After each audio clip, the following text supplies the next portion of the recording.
sound so that when the stream catches up, I can hear things. Let's see what happens. We have sound. All right. All right, now casting on Dementia Radio and recording in 3, 2, 1.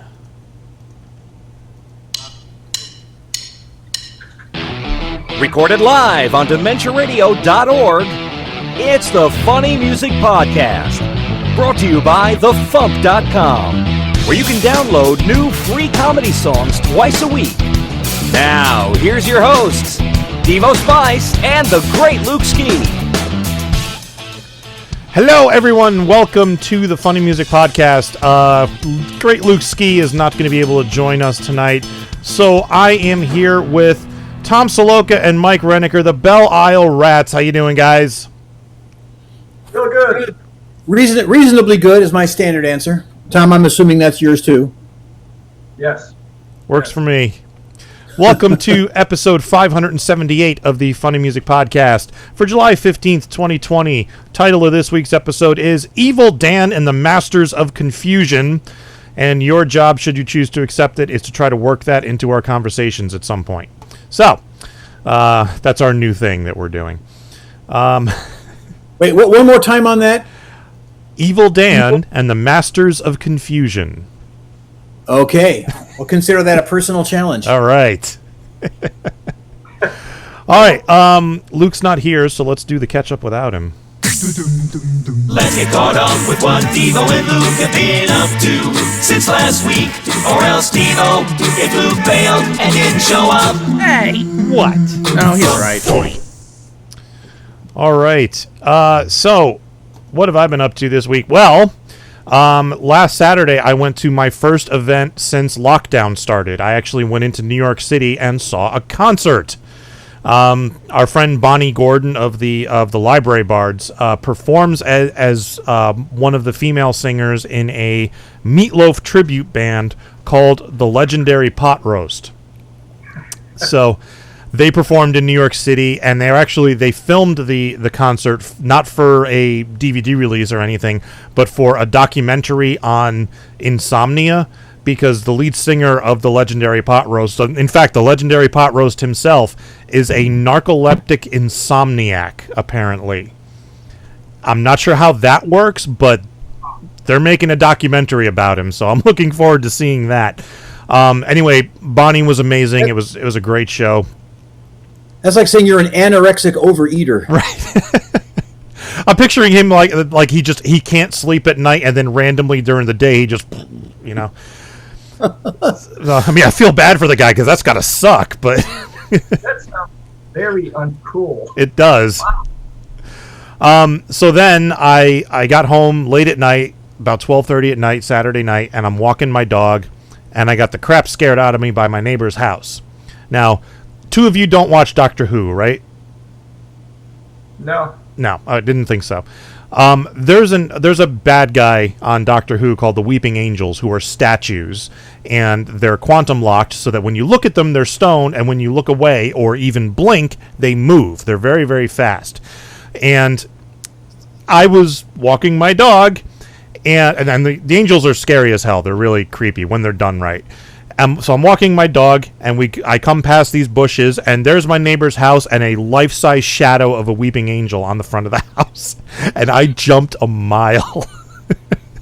And it took me a second. I'm like, no, wait, they're not real. What the hell am I looking at? And then I realized he has like a 1 foot weeping angel statue, just a regular angel statue on his front yard, and he had the light shining on his house right in front of it, so it was casting a life-size shadow on the front of his house, and I jumped a mile. So I made a meme out of it. If you follow me on Facebook, you probably saw that. And the other thing I did this weekend was I was a special guest on Tony Goldmark's podcast, Escape from Walt Disney, along with Insane Ian and TV's Kyle. That show, what they do is they pick a TV show or movie at random from what's available on Disney Plus. Then they watch it and then they talk about it. And I don't want to spoil what we ended up talking about, but let's just say it was a hot mess, and it was a lot of fun talking about it. So So, what have you guys been up to? Well, we still are waiting. Last time we did the show, I think the plan was for Tom to come out to do some new Belle Isle Rats songs, which we have written. But so far that hasn't happened. The schedule ended up making it not possible. So we're putting it off now. It looks like it'll probably happen in the fall. I'm hoping so because, the EP is going to be called Blackjack. And it's kind of ties into 2021 Blackjack. So we need to get it up by the end of the year for that whole theme to work. So not to put any more pressure on you, but, that's... But that's the main thing. I mean, things have been going good. I've been working piano tuning like crazy, thank God. I mean, when the pandemic first hit, it kind of wiped me out, but it's been going really good lately. So, I thought of you a couple weeks ago. I watched a show on Netflix. What's it called? Kratos, I think. It's another one of these shows where people randomly come back from the dead for reasons, and then there's a whole mystery around that and stuff. It's about a volcano that's erupting in northern Iceland, and the whole town has been evacuated. The only people who are around are a couple of people to keep the place, running, and like the scientists who are investigating the volcano. Well, one of the women who's still there used to play piano when she was a kid, and now she sat down at the piano and hasn't played it in a while, and the father goes, "Oh, it's out of tune." And I was like, I'd like to see Mike go to northern Iceland during a volcanic eruption and just tune that piano for her. hey man, I'd go if the price was right. No problem. I've never tuned in Iceland. I went to a piano tuners conference, and talk about excitement. A piano tuners conference, that's the height of excitement right there. Old guys in elastic stretch pants everywhere you can see. But all I can think of is there's probably more people in attendance than we're ever going to get at FuMPFest, and that just bugs me. I don't know. But I may have said this before, but one of the guys was a tuner in Alaska. I'm like, well, how much do you charge for tuning? He's like $1,500 because we have to fly there. You have to. I guess most people, that's pilots, so they have to literally fly. So $1,500 for a tuning. So this sounds like a Monty Python sketch, like a piano tuner who goes into emergency areas to do emergency piano tuning. Well, believe it or not, I do get the occasional emergency piano tuning. I mean, it doesn't happen often, but I have a number of pretty major league studio clients, and if they have a big session coming up and they need them, then I got to go, and I got to pretty much, reschedule everybody else and go and do that. I remember I was having my car worked on about a year ago, and one of my customers called me to tune for Lizzo, the rapper Lizzo. Oh yeah. And my car was in the shop. I couldn't get down there, so I explained to the manager. And this dealership, Russell Westbrook Chrysler in Van Nuys, I'll just give him a plug. The guy said, "Well, we'll get you there. I'll get you an Uber, take you down to the studio because the studio was in Hollywood." I'm like, "Well, how much is that going to be?" He goes, "We'll take care of it." So this while my car was being worked on, this dealership paid for me to take an Uber down to Hollywood so I could tune the piano, and they paid for me to come back. Oh wow, that's awesome. Yeah, that was that was serious customer service. I'd never had that happen before, but anyway, that was really cool. That's kind of awesome. Yeah, but most of the job, most piano tuning, it's not exactly a high stress job. Although I will share this one story with you. This is the funniest thing that ever happened, and I swear to God this is true. I was at this lady's house. She has a grand piano, and the first thing you do is you kind of open the lid for the grand piano to open it up. Well, I hadn't checked to see if the pins were in the hinges, so I opened up her piano lid, and the lid slid completely off and slammed into her wall. Oh. And it made a massive 3-foot hole in her drywall. I mean, I'm just like, there goes my career. Oh, my God. I stood there for like 5 minutes. What am I going to do? What am I going to do? Well, I got to tell her. And here's where the divine intervention comes in. I finally, I collected myself together, and I called her in. I said, "Ma'am, I'm so sorry to tell you this, but I opened the lid and the hinge pins were missing, and the whole thing went sliding into your drywall. There's a 3-foot hole in your drywall." She goes, "My drywall guy's here right now working on it, so I'll just have him fix it. Don't worry about it." Oh, wow. Nice. Are you kidding me? I swear to God it happened just that way. I mean, that was just like, no way. But yeah. So since then, I've always learned to check to make sure that the little pins are in the hinges before I open up a grand lid. Because, Yeah, that sounds like a mistake you only make once. yeah, pretty much. I can think of a much worse scenario where the plumber just happens to be in the house. Yeah. Oh, I bet plumbers have all kinds of great stories to tell. Oh, yeah. All right, so you guys posted a song. Give us a quick intro to this song, and we'll give it a listen. Well, it's a polka, the Bob Crane polka, and it's just basically a cheerful tribute to one of our favorite vintage TV stars, Mr. Bob Crane. All right, here is the Bob Crane.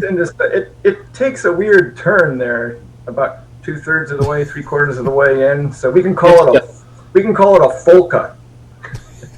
Well, that's characteristic of us, those strange musical left turns that really have no business being. How many polkas break into some hard rock and then? It's one of the things I love about you guys. Yeah. All right, here is the Bob Crane polka by the Belle Isle Rats.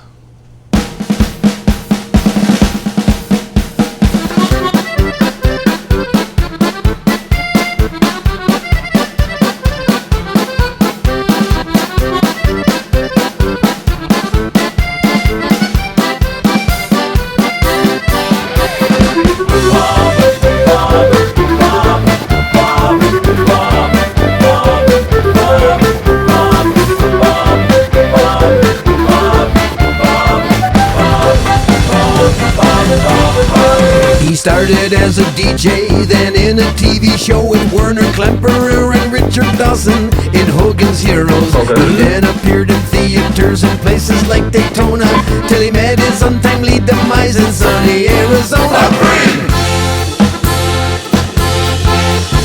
Raise your glass and knock one back for Bob.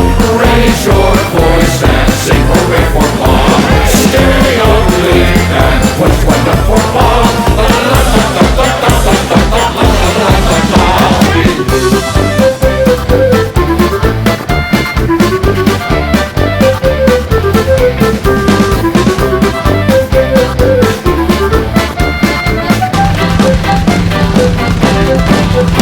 He started as a DJ, then in a TV show with Werner Klemperer and Richard Dawson in Hogan's Heroes. He then appeared in theaters and places like Daytona, till he met his untimely demise in sunny Arizona.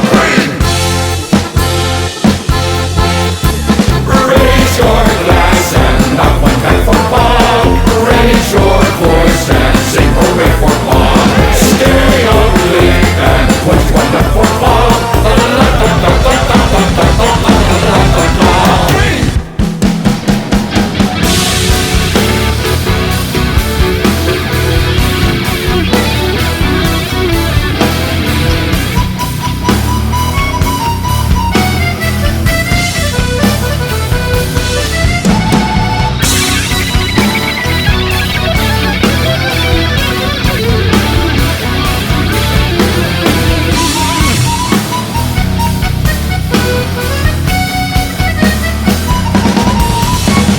Bob Crane.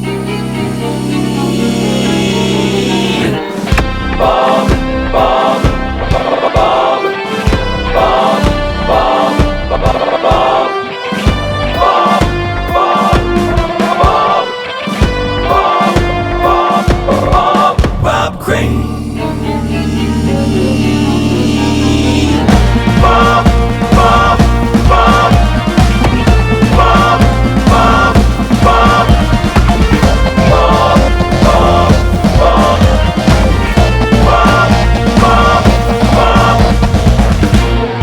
I know nothing, I see nothing, and I say nothing. He started as a DJ, then in a TV show with Werner Klemperer and Richard Dawson in Hogan's Heroes. He then appeared in theaters and places like Daytona, till he met his untimely demise in sunny Arizona.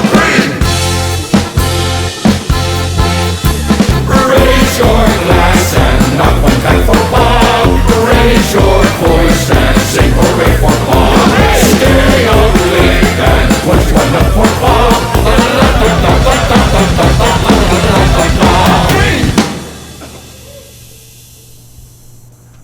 Yeah, that took a hard left turn towards the end, and I loved it.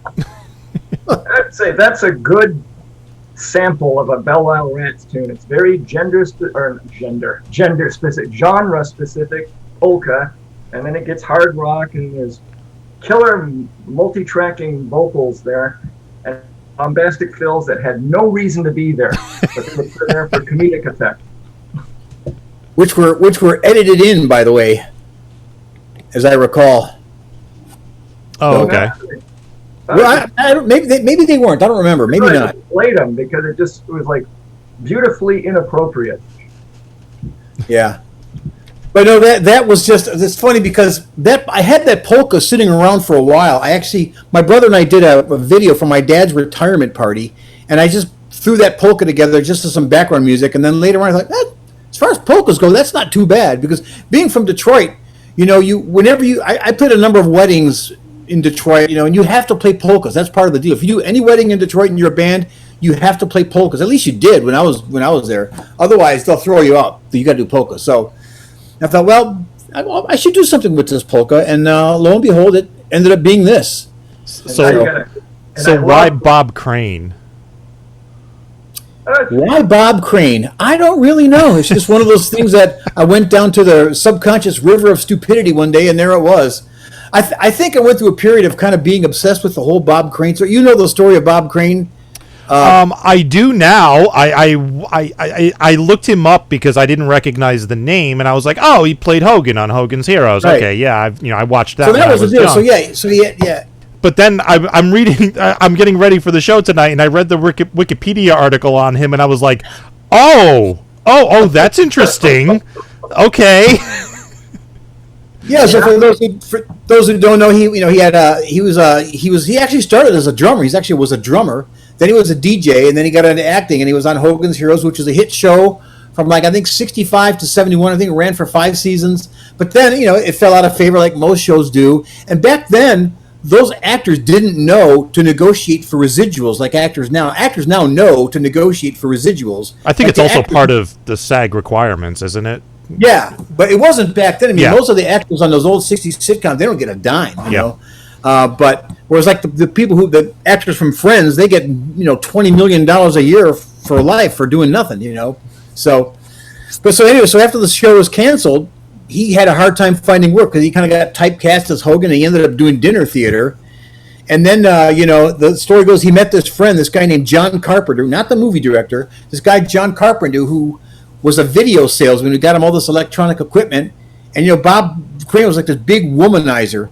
And so I guess the story is John Carpenter got him all this video. He would actually film his exploits, shall we say. He'd pick up these local women, they'd film these exploits, and I guess he had hundreds and hundreds of his own homemade videos.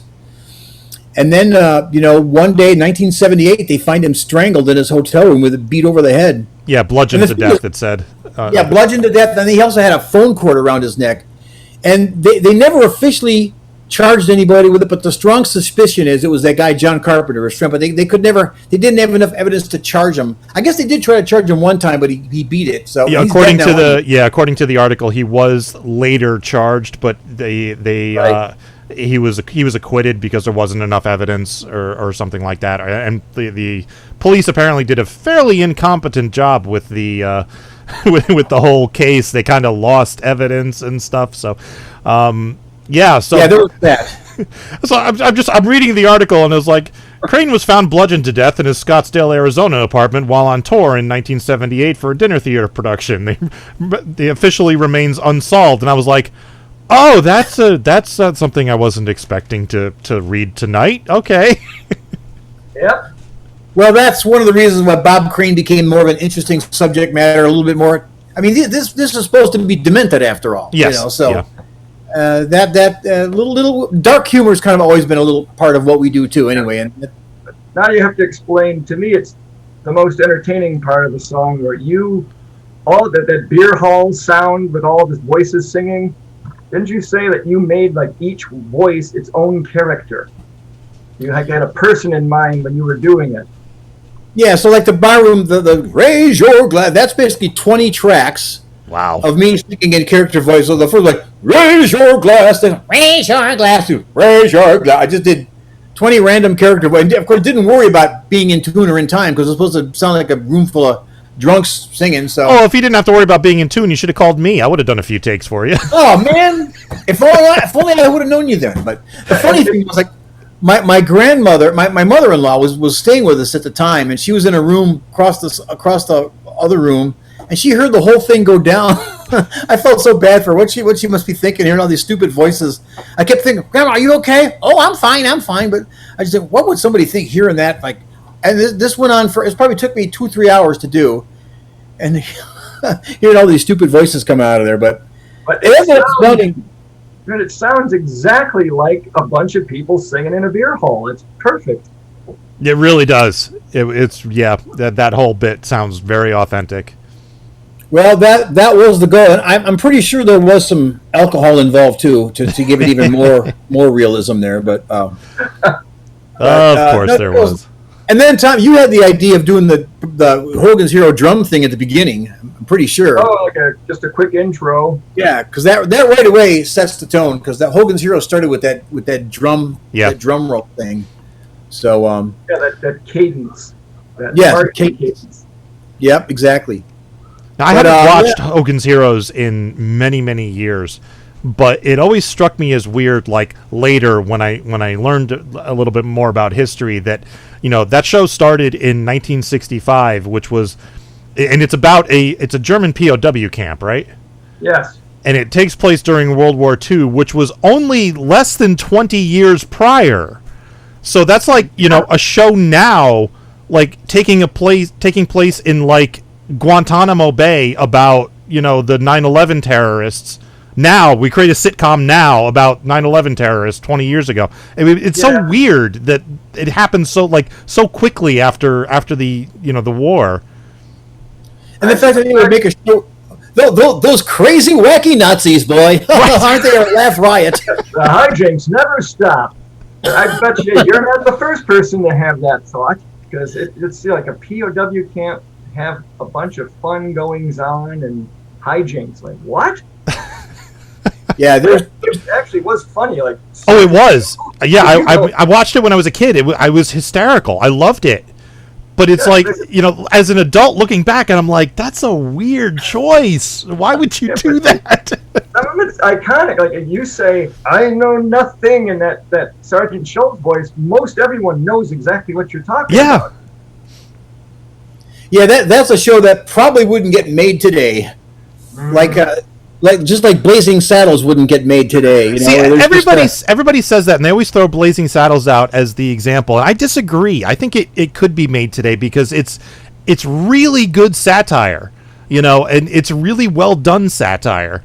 And I think it could fly today. And what's really funny about Blazing Saddles is, like, when I was a kid, they would show it on television, and we would watch the edited for television version. They cut out all the profanity, they cut out the fart scene, but they left in every instance of the N-word on broadcast television. And I'm like, and even at the time, I'm like, that seems odd, Yeah, you're gonna. Farts were more offensive. Farts were more offensive than racial slurs. Yes. Well, we've come a long way since then. Yeah, but man, you can't make those kind of jokes anymore. I mean, the first time they heard the N-word, that would be it, I would think. Well, the thing about Blazing Saddles is the people using the N-word are the asshole racists in the show. They're basically the bad guys. It's not like they're promoting it or anything. It's just a bunch of stupid racist people from, I don't even know where's that take place? Arizona? Texas? Yeah, the West. I forget. The old somewhere in the old West. Bunch of racist old Westerners. And that's that's what it was. And it's hysterical. It holds up. I don't know that people would be able to get past get through the context, though. I mean, it's just like context is lost. I mean, people look what happens. People say something slightly racially insensitive in a tweet 10 years ago, and they're canceled. That drives me nuts. That is people whatever happened to forgiveness. Then it's like people going back through, like it's like they go back to find something. It's like they're on a mission. It's like, I'm going to find something that you said 15 or 20 years ago that's problematic now, and we're going to make sure you never work again because of it. And I'm like, that says more about you than it does about me, you know? Or when it's something that they tweeted or sent out when they were still like a teenage punk idiot. Yeah. You're going to be held to a standard now. It's like, that's just absurd. And it's like, people grow and people change over time. I have songs on my old back catalog that I would never write today, Of course. You're a human being, and your life is an arc. You start here, and then you mature, and you do this, and your art grows, and you grow as a person. We actually, one of the new Belle Isle Rats songs that we're going to do is called My Zamboni. And the whole idea is this guy, he has a Zamboni, which is a interdimensional time and travel device. Ooh, and what he does, what he does is he goes back in time and he tells the people then that they're idiots or assholes for talking the way they are, because we wouldn't talk that way now. So basically, he's like this PC guy who goes back and corrects people for being un-PC back in those days. That's the whole idea of that song. Wow, I just realized that means an overtime game would mean nothing to him. Exactly. Yeah. Because that is just such one of the many stupid ideas that has taken root in our culture, unfortunately. And we always make a joke about how this song has been done before, but this is our take. I think it's safe to say there's never been a time-traveling Zamboni machine song before. No, I'm pretty sure you're safe there. I was trying to think if there was a TV show or movie that used that. I mean, there's phone booths, the Doctor's TARDIS, there's the hot tub time machine, there's the DeLorean. I mean, there's lots of time machines. I don't think a Zamboni has ever been a time machine anywhere. Nope. Or gone back for that specific purpose. Yeah, that too, yeah. There you go. That's a real niche. Speaking of Back to the Future, I swear to God, I was driving down the 405 a couple months ago, and I saw the Back to the Future car. I saw the DeLorean. I don't know if it was like a set car. It was actually driving on the freeway, had the Mr. Fusion thing and the whole deal. I took a video of it. Nice. Out of nowhere. Here's it back. It's only in LA you're going to see that. The Back to the Future car. When I was working in New York City, they were filming the 2016 Ghostbusters movie, and I happened to I go for a walk down Fifth Avenue every day just on my lunch break just to get the hell out of the office for a half an hour. And I was walking back, and there was this car parked on the side of the road that was covered, but I could see the license plate that said Ecto 1, and I looked at it and I'm like, that's the car that's the actual car from Ghostbusters. I'm like, they must be filming around here somewhere. And then I got to the next block, and sure enough, there was a film crew like right around the corner. So, yeah, that's one thing when living in LA, as I'm sure Luke will tell you, there's always filming going on. Yeah. And I remember one time I walked right into a film set. It was Tim Conway had this song called Tim Conway's, not this song, this show called Tim Conway's America, and he would just go out and film wherever. And he was filming at a newsstand, and I happened to just walk into the newsstand because I didn't know you couldn't go in there. And then later they pulled me aside. I had to sign a release form, Yeah. So, that kind of stuff happens. Yeah. And sometimes they'll rent out our church parking lot for stuff. Well, in New York, they put up signs on the sidewalk that say this sidewalk is officially closed. By walking on this sidewalk, you agree to have your likeness used in the video for this, TV show or whatever they're filming. It's just like a blanket release. Everybody walking by, you can't sue us if you show up in the background of this scene. I did a tuning a couple of months ago. Apparently, there's this show called Marriage Encounter or something like that. It's on some weird network, and so it was a house, and it was basically wired up cameras everywhere where they're supposed to. The people live in the house, have their real life inside this house for a week or so. Mm-hmm. And then they just film everything. I mean, there must have been 50 cameras in that house. I mean, here, there, everywhere. It's like, so and also that's how they do it. Yeah. So did they give you the footage of you tuning so that you could make like a demo reel out of it or something? Yeah, well, that would have been cool, huh? No. Here's Mike tuning from 5 different angles. Yeah, that'd be a good way to lose viewers and make the ratings go down. Focus on the piano tuner. Great way to kill that show. Well, it depends. If somebody in the house is having an affair with the piano tuner, Yeah, you would have to go there. Yeah, you would. Piano tuning in Why does itself the piano have to be tuned 3 times a week? I don't understand this. Yeah. Well, it goes out, you know. I mean, listen, it's just, you know, come on. But You have such a beautiful unison. yeah. All right, so do you guys have anything you'd like to plug? Oh, our usual nothing. No. Just Now, we are the some magic can happen. we are the absolute worst at self-promoting. I look at the other FuMP artists, and they're doing shows, and they're doing. We don't do it. We don't do shit. We're not doing anything.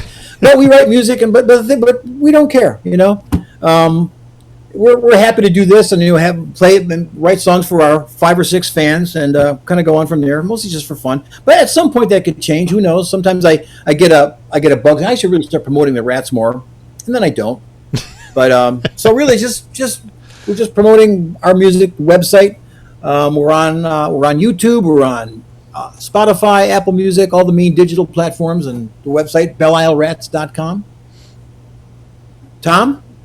No, that's about it. Just out here in the Walla Walla area, just roasting still. It's been over 100 most days the last couple of weeks or so. Yeah.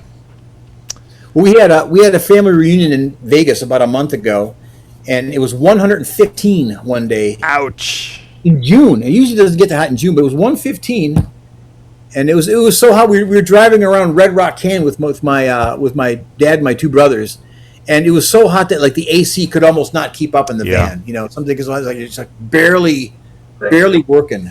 That's only 5 degrees less than the classic way to cook a prime rib. I remember reading that and just freaking out. Like 120 degrees for some real extended time, and that's supposed to be like the classic old school prime rib. And you're walking around in Vegas at 115. We actually got up like 113, 115 out here too. It was actually hotter here than in the parts of Arizona that are supposed to be roasting hot, at least at the time. We've been brutally hot too. I think we broke 100 one day, but we've been pretty much settled into the low 90s, which is hot, but it's tolerable at least. Well, last year, what we had one day in August of last year here in Woodland Hills in Nevada was 121. Yikes!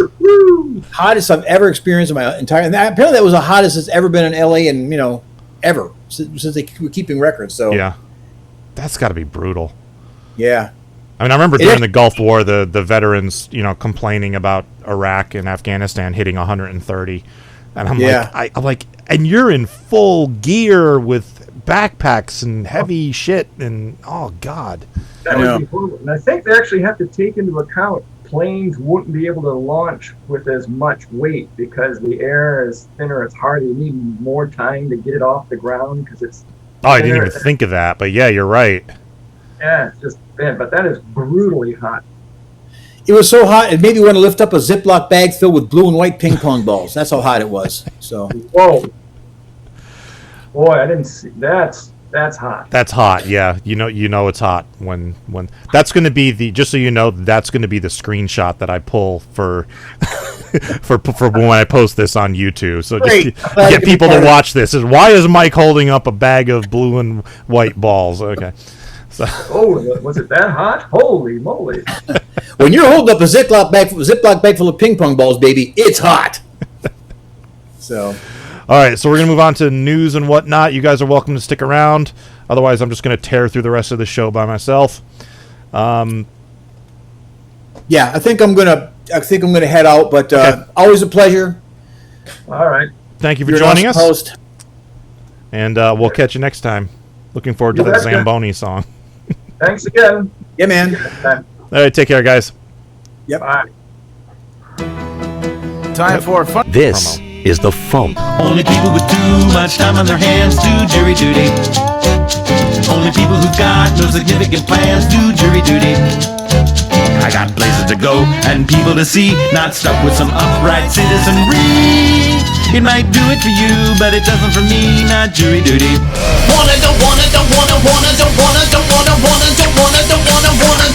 Don't wanna brush my teeth, don't wanna brush my hair. Just wanna watch TV. And my man got underwear. Don't wanna clean my room, don't wanna. That's the Funny Music Project at thefump.com. TheFUMP.com. Without guilt or shame. Don't hate the player. Hate the video game. Don't wanna take my pants. Don't wanna pull on the shirt. I don't wanna eat dinner. I just want dessert.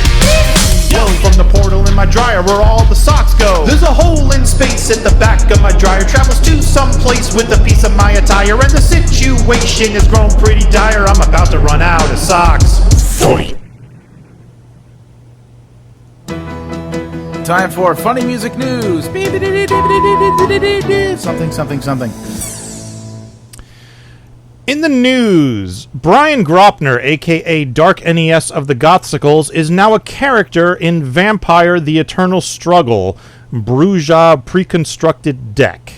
His character's name is Octane, and there's no other details available yet about the character, but the card will be available this fall. So if you're into the Vampire: The Eternal Struggle, and you're a Gothsicles fan or a FuMP fan in general, you're definitely going to want to check this out. And now I'm kind of wanting to make, like trading cards of all the FuMP characters, because that would be funny. All right, some FuMPFest news. Unfortunately, Amy Englehart has had to cancel her appearance at FuMPFest this year due to a scheduling conflict with a personal event that she can't miss. So we are having Ian Lockwood performing for the weekend. His video for I Don't Think This Is the Club has been nominated for a Logan Award, so he was planning to come out anyway, and he asked me if there was any room in the schedule for him to perform literally an hour before Amy canceled. So this just seemed like the simplest solution to the hole in the schedule, so there you go. Ian Lockwood is a Brooklyn-based comedian and pop musician. He is the co-host of Hot Teens in the Brooklyn Comedy Collective and has had recurring appearances on the Earwolf podcast, Earwolf Presents. Ian's second studio EP, Your Dad, drops this fall and includes 5 tracks in the comedy pop style that has become his signature in the Brooklyn alt scene. All right. And just a reminder, deadlines, online registration, and the video contest are July 31st, so you have till the end of the month to get those taken care of. And the room block closes August 1st at 5 p.m. And that's it for the news. Tour dates on Thursdays online, Steve Goody. On the 16th, which is tomorrow night, Friday, online, Mikey Mason. And on the 24th in Whitting, Indiana, Captain Ambivalent. All right, our second song this week is by Mikey Mason, who couldn't appear on the show, and we weren't able to pre-record anything, so I apologize. Here is Sleepy Little Creepy Little Town by Mikey Mason.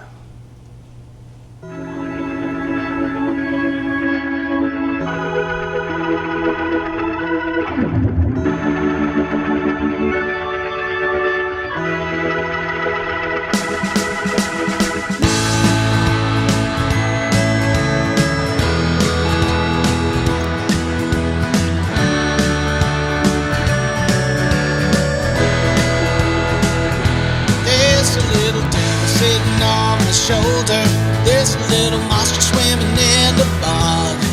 There's something howling deep in the forest. Always lock your windows when we get fog. Oh, all these open graves. Oh, mutants living in the caves. There's a sleepy little town in the middle of nowhere. There's a creepy little town, it's a source of terror. Not the kind of place you wanna be out alone. A sleepy little creepy little town is my home. There's a nameless, faceless thing crawling down from out of the hills. There's a prehistoric prophecy on the verge of being fulfilled. And everybody down in the village likes to gather at the general store. Talk about the screams coming from the mansion, comparing our mysterious open source. Oh, all these open graves. Oh, all these mutants living in a cave.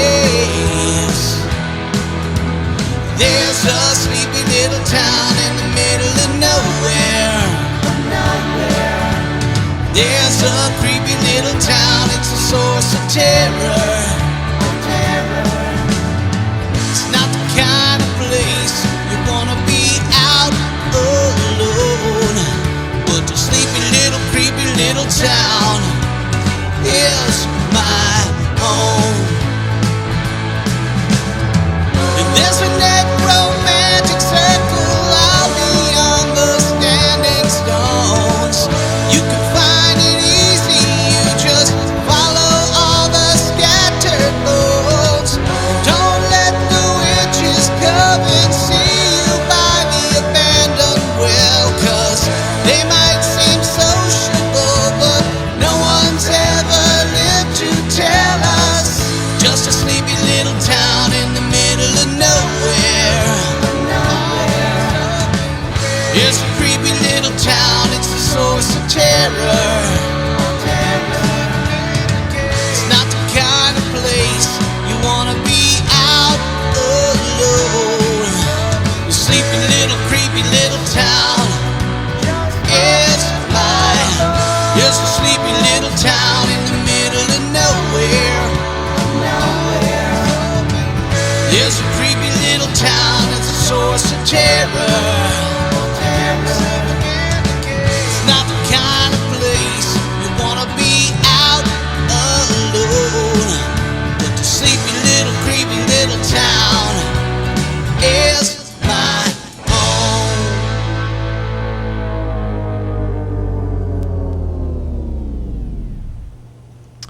That song is from Mikey Mason's latest album, Retrosance, as you saw on the picture there. Look for him at mikeymason.bandcamp.com or mikeymason.com or on Spotify. Yeah, this. Making the internet absolutely ridiculous. Dementia Radio. www.dementiaradio.org. Port 8027. Please hang up and try again. This is the part where there's feedback. Feedback. Feedback, you know that segment of the show we do about now? Feedback. Feedback. Feedback.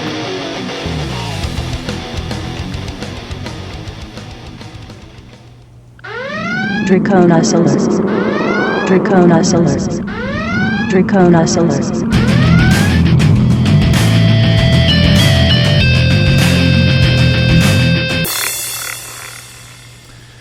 Draconis wrote, "Comments? We have no stinking comments this week."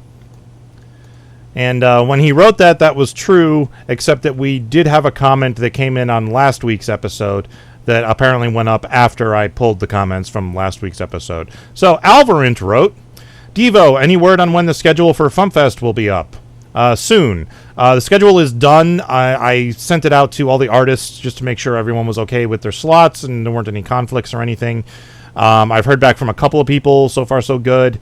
And I'm probably going to end up posting it this weekend. And keep in mind, it is subject to change because things happen. All right. Teasing. He's a teasing kind of guy. Now you have a job. Yeah. Teasing. Tomorrow's song is by TV's Kyle. We are supposed to have a bonus Sunday slot this week, but it's not posted yet, so that may or may not happen. And Tuesday's song is by The Oldest Forest. And next week's Spotify playlist topic is Songs That Rock. So be on the lookout for that. All right, the Belle Isle Rats are at BelleIsleRats.com. Mikey Mason is at MikeyMason.bandcamp.com. And don't forget to register for FuMPFest at FuMPFest.com. Thank you for listening to the Funny Music Podcast. I'm Devo Spice. Luke Ski is off somewhere gallivanting around Los Angeles. And other people were here. Hi, Rats.